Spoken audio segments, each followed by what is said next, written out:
En aquel tiempo, algunos de entre la gente que habían oído los discursos de Jesús decían: «Este es de verdad el profeta». Otros decían: «Este es el Mesías». Pero otros decían: «¿Es que de Galilea va a venir el Mesías? ¿No dice la Escritura que el Mesías vendrá del linaje de David y de Belén, el pueblo de David?». Y así surgió entre la gente una discordia por su causa. Algunos querían prenderlo, pero nadie le puso la mano encima. Los guardias del templo acudieron a los sumos sacerdotes y fariseos y estos les dijeron: «¿Por qué no lo habéis traído?». Los guardias respondieron: «Jamás ha hablado nadie como este hombre». Los fariseos les replicaron: «¿También vosotros os habéis dejado embaucar? ¿Hay algún jefe o fariseo que haya creído en él? Esa gente que no entiende de la ley son unos malditos».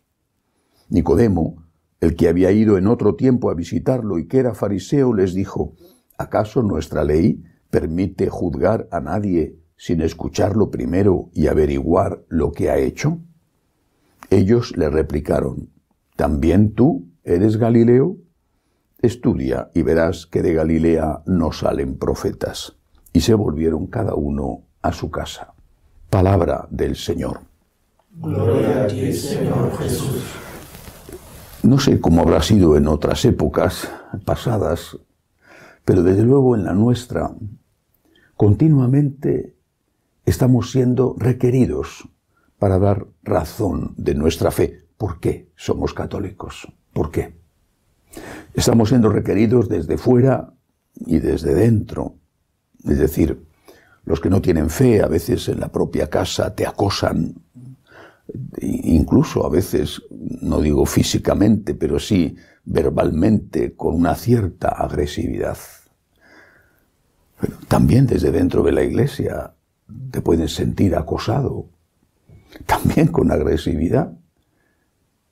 Te acusan de ser un retrógrado, un conservador, un carca, un anticuado, de no estar al día y otras cosas. Por eso continuamente debemos estar dando razón de nuestra fe. ¿Por qué soy católico? ¿Por qué quiero ser fiel a Jesucristo?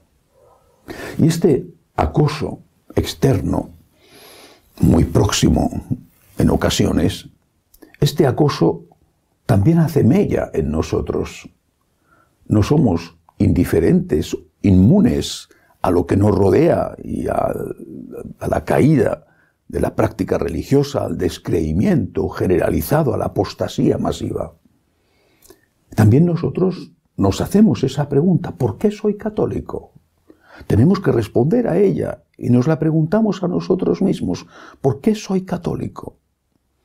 ¿Por qué sigo yendo a misa? ¿Por qué, en contra de la inmensa mayoría, sigo defendiendo la enseñanza de Jesús? ¿Por qué? Hoy encontramos una respuesta en el Evangelio. Primero empieza el texto diciendo que la gente se admiraba de las enseñanzas. Normalmente se admiraban de los milagros, en este caso de las enseñanzas. Al menos había un sector del pueblo que, escuchando a Jesús, se sentía admirado y que decían que esa enseñanza era la de un profeta. No creían aún en su divinidad, pero no les cabía duda que era una enseñanza que venía de Dios, la enseñanza. Y luego los propios guardias del templo, cuando son interrogados, acusados de negligencia por los sacerdotes y fariseos, responden diciendo: «Nadie ha hablado nunca así». Nadie ha hablado nunca así, nadie ha enseñado nunca así. Lo dicen con admiración, no lo dicen como si estuvieran denunciando una herejía. ¿Por qué soy católico? ¿Por qué sigo a Jesús? ¿Por qué Jesús es mi roca? Y nadie más que Jesús es mi roca. ¿Por qué? Primero, nadie ha enseñado nunca así. Nadie ha hablado nunca así. La enseñanza de Cristo me atrae. Su enseñanza. Incluso aquella enseñanza que me provoca o que me incomoda, que me corrige. Incluso esa enseñanza que va contra el mundo y que hace más incómoda la vida, porque aunque las consecuencias serían terribles, sin embargo, en un primer momento, hacer lo que te pide el cuerpo puede parecer una liberación. Es al contrario, pero en un primer momento puede parecer esa liberación. La enseñanza de Jesús me atrae. No estoy con Jesús a pesar de su enseñanza. Estoy con Jesús por su enseñanza. Pero no solo ha enseñado. Se puede decir que nadie ha hablado nunca así, pero también se puede decir que nadie ha amado nunca así. Nadie ha amado nunca así. ¿Cómo trató a la mujer, a la adúltera? ¿Cómo trató a los que sufrían? A esos que necesitaban sus milagros, aunque a veces devolvían mal por bien. ¿Cómo lloró con su amigo Lázaro muerto? ¿Cómo se compadeció de los que estaban como ovejas sin pastor? Nadie ha amado nunca así. ¿Cómo fue a la cruz? Hasta ese extremo. Nadie ha amado nunca así.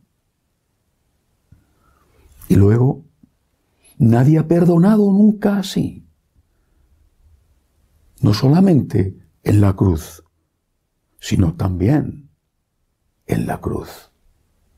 Porque la cruz fue el culmen de su perdón. Ese perdónales que no saben lo que hacen, ese constituirse en abogado defensor de sus asesinos, no es normal. Ya no era normal cambiar la ley del talión por el ama a tu enemigo, y lo fue aún menos normal, según los criterios humanos, convertirse en el que defiende a los que le están matando. ¿Por qué soy cristiano? ¿Por qué soy católico? ¿Por qué sigo a Jesús? ¿Por qué intento, pecador como soy, hacer lo que Él me pide? ¿Por qué le defiendo ante el mundo y ante aquellos que se extravían dentro de la iglesia? Porque nadie ha enseñado como Él, porque nadie ha amado como Él y porque nadie ha perdonado como Él. Así que, cuando hay escándalos, decepciones, cosas que van mal dentro de la iglesia, pues no es que me resulte indiferente, al contrario, pues me hace sufrir. ¿Pero me ha decepcionado Jesús? ¿Me ha escandalizado Jesús? Nadie ha enseñado nunca como Él, nadie ha amado como Él, nadie ha perdonado como Él. Por eso soy católico. Y esto nos lo tenemos que decir, y lo tenemos que decir a los demás. Soy católico porque Cristo nunca me ha decepcionado ni me decepcionará. Que así sea.